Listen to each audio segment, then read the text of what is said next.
Halo hai, balik lagi sama gue Ayu. Gue mau bahas dua produk nih. Yang satu harganya 200 ribuan dan yang satu lagi 500 ribuan. Tapi ini bukan HP ya, karena ya kali ada HP zaman sekarang harganya segituan. Produknya ini guys, ada TWS dan TV Stick. Dua-duanya dari Realme, dimana kita tahu mereka ini selain rajin ngerilis HP juga semangat banget di segmen IoT. Yang ini Realme Buds Q2S dan yang ini Realme Smart TV Stick. Kedua produknya ini punya potensi gede buat deliver audio dan visual yang oke banget buat tentang harganya.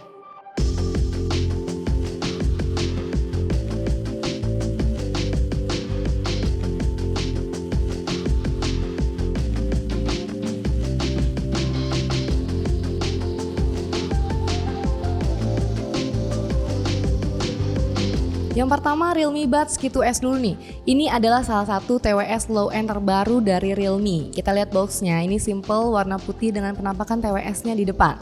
Di kirinya ada highlights beberapa fiturnya. Kalau kita buka langsung ada penampakan TWS-nya. Di bawah ada buku manual dan garansi, kabel USB Type-C yang mencolok warnanya kuning, dan sepasang ear tips size small dan large. Langsung aja kita lihat penampakan TWS-nya. Housingnya berbentuk oval menggembung kayak gini dan yang paling gue suka adalah cover case-nya yang transparan. Sumpah jadi kelihatan mewah sekaligus unik. Penampakan buds-nya juga cantik, apalagi ada aksen kaca yang di dalamnya ada pattern-nya. Untuk desain wise menurut gue ini cakep banget, apalagi yang warna hijau pastel ini ya. Realme Buds Q2S punya dynamic driver 10mm berbasis Bluetooth 5.2. Ada IP rating IPX4 buat tahan air. Bukan nyelep ke air ya, tapi tahan cipratan atau hujan masih oke lah. Baterainya diklaim bisa bertahan 30 jam dengan casingnya. Build quality-nya juga solid banget, engselnya kerasa solid dan pas dibuka tutup bunyinya tuh nggak kayak case TWS yang murah. Padahal kan ini harganya murah ya. Oh ya, Realme kasih bocoran ke gua harganya di range 200 ribuan. Yang menurut gua ini bakal jadi TWS yang worth it banget buat dibeli. Selain build quality-nya solid, kualitas suaranya juga nggak kaleng-kaleng loh. Dia punya karakter suara lebih ke bright, vokalnya terasa lebih maju, tapi bass clarity-nya tetap terjaga dan bulat.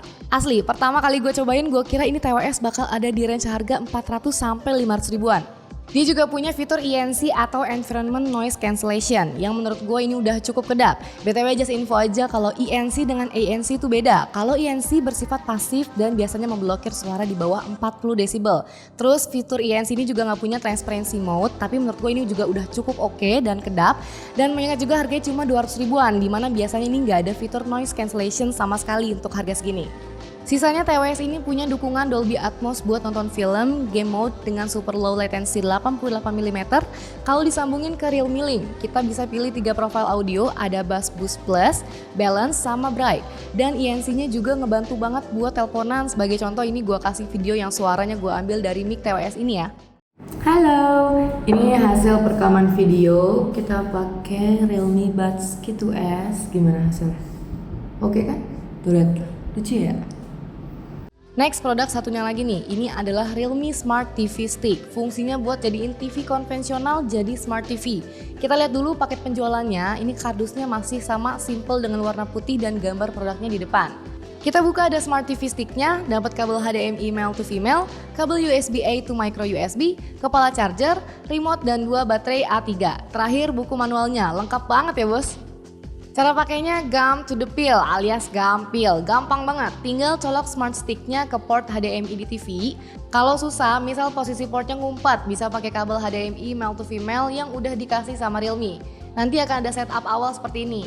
Buat pairing remote-nya ke smart stick, tahan tombol home dan back berbarengan selama 5 detik. Setelah itu masuk ke setup awalnya, ikutin aja karena ada petunjuknya. Oh ya, karena Realme Smart Stick TV sudah disupport sama Google TV, kalian bisa pakai quick setup kalau punya smartphone Android. Caranya tinggal buka aplikasi Google, lalu pakai voice command dan bilang setup my new device. Nanti tinggal ikutin petunjuknya, semua setup kita kayak password wifi, account Google akan otomatis kesinkron sama smart stick-nya, jadi nggak usah ribet-ribet login nulis password pakai remote. Setelah selesai setup, dreng, jadilah TV biasa kita jadi Smart TV. Atau misalnya kalian punya Smart TV tapi bukan Android, biasanya kan pilihan aplikasinya nggak lengkap tuh. Nah, pakai stick ini tampilannya sama persis kayak Smart TV Android pada umumnya. Kita bisa nonton Netflix, YouTube, Disney+, pokoknya semua yang ada di Google Play bisa dipasang. Jadi bisa install aplikasi lain yang belum tersedia di dalam Smart Stick-nya. Untuk spek Realme Smart TV Stick ini pakai chipset S805X2 dengan 4 core Cortex A53 1,8 GHz, RAM-nya 1 GB dan storage-nya 8 GB. Versi OS-nya udah Android 11 dengan security patch di Januari 2022. Untuk koneksinya sendiri ada Bluetooth 5.0 dan Wi-Fi 2.4 atau 5 GHz. Untuk experience-nya sih ini lancar banget, bahkan lebih lancar dari Smart TV kebanyakan. Waktu kita jelajah UI-nya juga smooth dan gak laggy. Realme Smart TV Stick juga udah built-in Chromecast, jadi kita bisa casting layar smartphone kita langsung ke TV-nya. Oh ya, maksimal resolusi yang bisa dikeluarin sama sticknya ini Full HD ya. Tapi jangan salah, walau cuma Full HD, Realme Smart TV Stick ini juga udah support konten HDR10 kalau TV-nya mendukung. Tapi sayangnya TV yang gue pakai ini belum support HDR10, jadi gue belum bisa tes langsung. Kesimpulannya sih gue kasih 2 jempol buat produk-produk ekosistem barunya Realme. Ini karena kualitasnya oke banget tapi harganya murah. Gue coba banget buat Realme yang benar-benar udah serius merhatiin kualitas produk-produk ekosistemnya, terutama buat produk IoT yang makin kesini makin serius dan mateng buat bersaing.